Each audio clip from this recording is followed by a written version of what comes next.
Hi there, my name is Adele. I'm the founder of Naked.Recovery, Naked Marriage and the Spark program. So I received a message on the website and I wanted to address this question because I actually think it's a really good one. So the person wrote in and said, how do you know when to give your spouse another chance after a separation and when you should actually get a divorce?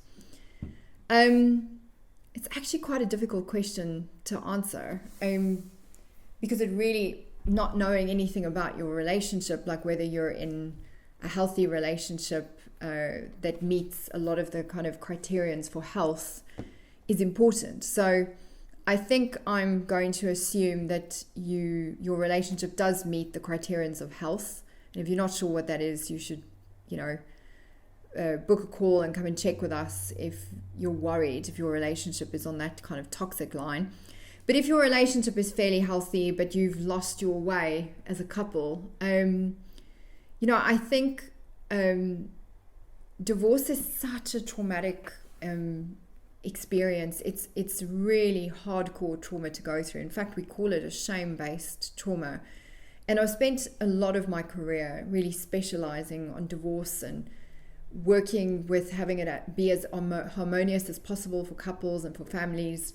But I got to tell you, after more than a decade of working in this space, it obliterates families and it really impacts children in the most heinous way. So I feel very passionately about fighting for marriage wherever you can. You really only want to definitely walk away from a marriage if your marriage is in that level of toxicity where you're worried that it's actually doing real harm to yourself as a person, or your dynamic as a couple is really toxic, then that would absolutely be a criteria to say, right, this marriage is actually not healthy. It's actually, people are really suffering if they stay in it.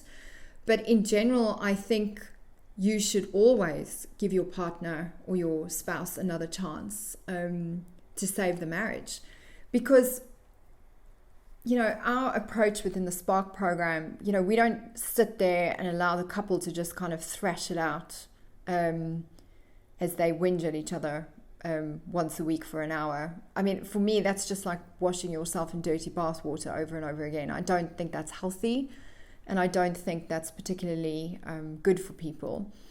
For me, I feel that relationship work is about education. It's about, none of us got pulled aside in school and taught how to be an awesome partner and what the criteria is of having an amazing relationship. So I believe that in learning critical skills, and in fact, it's a function of about 27 plates that you need to spin in parallel. By learning these foundations and these skills, you actually are in a place where you can navigate a lot of the challenges, the conflicts, and the problems that you have. Because at the end of the day, you could divorce your partner, but you have a 74% chance of getting another divorce if you don't actually fix what is ultimately broken in either the source of the divorce or the actual issue that is within you that attracts and pulls that kind of person into your orbit. So at some stage, doing some work needs to happen so that you can actually stop the cycle. And whether that work is something that you do individually or as a team, why not give it a whirl and save your marriage? Within the Spark program, we actually have a really good success rate. I think largely because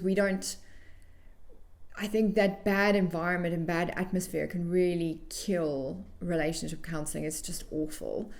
And I believe very strongly that we need to build a nice environment and learn skills to kind of pull that nice environment together. And what's amazing is when this environment shifts, people actually learn the skills and they actually sort out their problems themselves. It's not actually this flinging mud kind of malarkey, which happens in a lot of counselors' offices. So I think hopefully that answers the question. You save a marriage when your marriage is healthy. If you don't know what that is, you can do a marriage assessment with one of our trained counselors. We will actually go through an entire assessment where we can test and check the validity and the health of your relationship. and to see if it is actually savable, worth saving, there's enough there to kind of go with it. And if it is, do it. Do everything you can, because divorce, particularly with kids, it is so traumatic. You want to be able to look yourself in the mirror and say, I've just put my whole family through so much hell. I really feel I did everything I could to save this marriage. You need to be able to look yourself in the mirror and say that. And if you can't, then you haven't done enough. Then you need to go and fight and see what you can do to actually fix this. You only leave a marriage right from the get-go if it's a truly toxic situation. Okay, that's where you don't even pass go, you don't even look at counseling or anything like that. It's only in that situation I would say you don't try. So hopefully that answers your question. If you have any others, please let me know. Cheers.